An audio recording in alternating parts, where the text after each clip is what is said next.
hand tapped gently on the stained glass windows of the governor's grand library. Inside, Angel sat at a tall desk, surrounded by dusty books and ancient parchment. Her fingers traced faded ink, but her thoughts wandered beyond the paper. She often watched the world outside. Through the glass, servants bustled, horses passed, and one cart rolled slowly toward the edge of the village. Angel's eyes lingered on it, longingly. She whispered to herself, "The books speak of freedom, but I've never known it."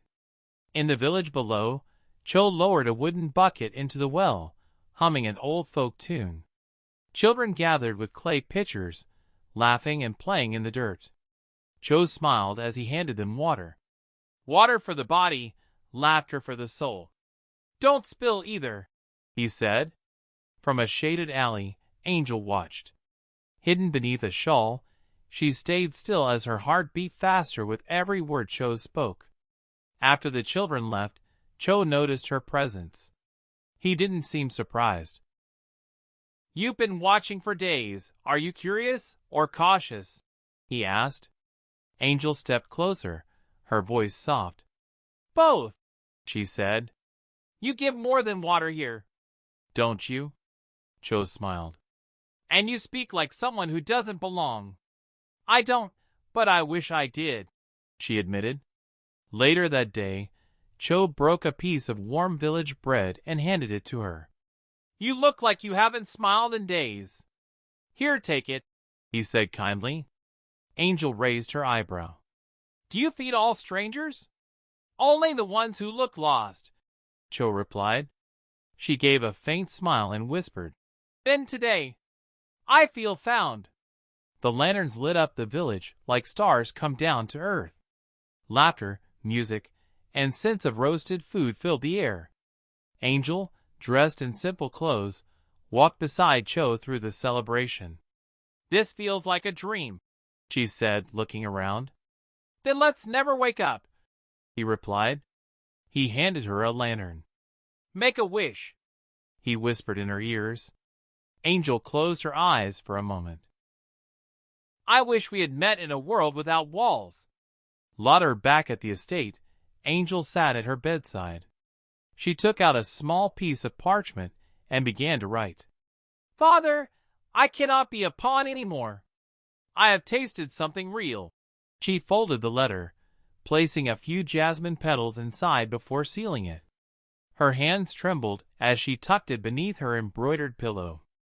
Beneath a silver moon, Angel met Cho in the ruins of an ancient temple. Stone columns stood like broken soldiers under the stars.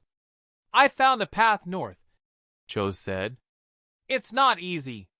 It's long and dangerous, but it leads to peace. That it's the only path I want," Angel said with tears in eyes. They embraced, thunder rumbling in the far hills like the warning of fate. Before dawn they ran, but the guards came swiftly. Angel screamed as they were pulled apart. "Return the governor's daughter," one guard shouted. "She is not a possession," Cho yelled, struggling. But it was too late. They were separated beneath a bleeding red sky.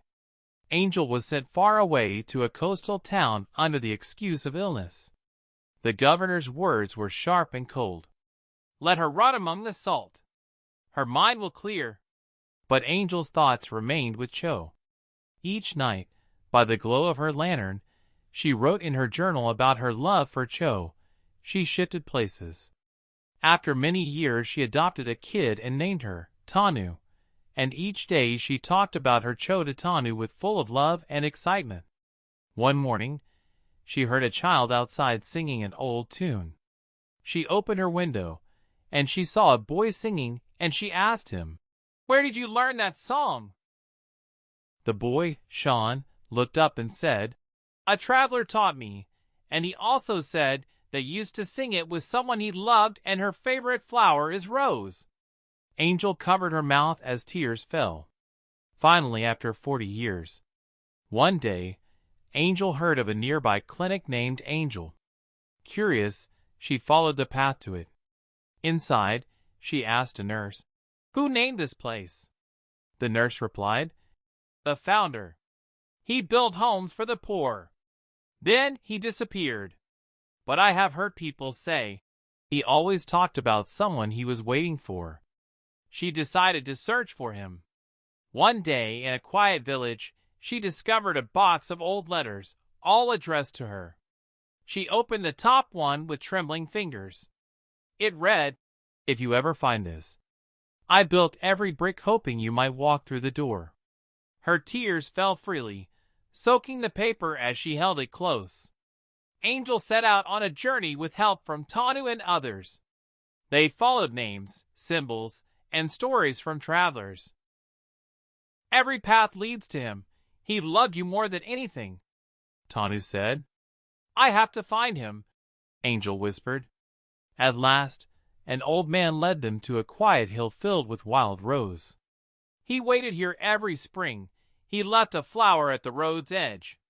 He said she will come one day," the man said. From a distance, Angel saw a man standing under a tree. Her heart pounded. Could it be? She screamed with excitement.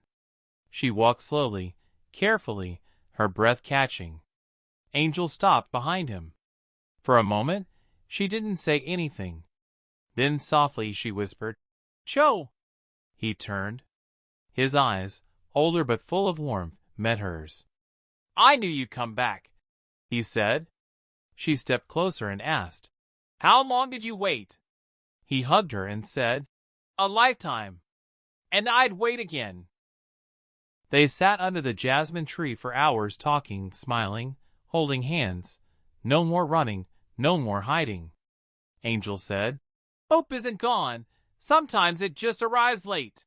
Together, Angel and Cho reopened one of the schools he had built long ago. Orphans and widows came. Hope returned to the village. Years later, when Cho passed away, Angel asked for one thing. She said, "Bury me beside him. Not in memory, but in love." Tanu, now a grown woman, whispered at their graves, "They are together now. In peace. In earth. In bloom."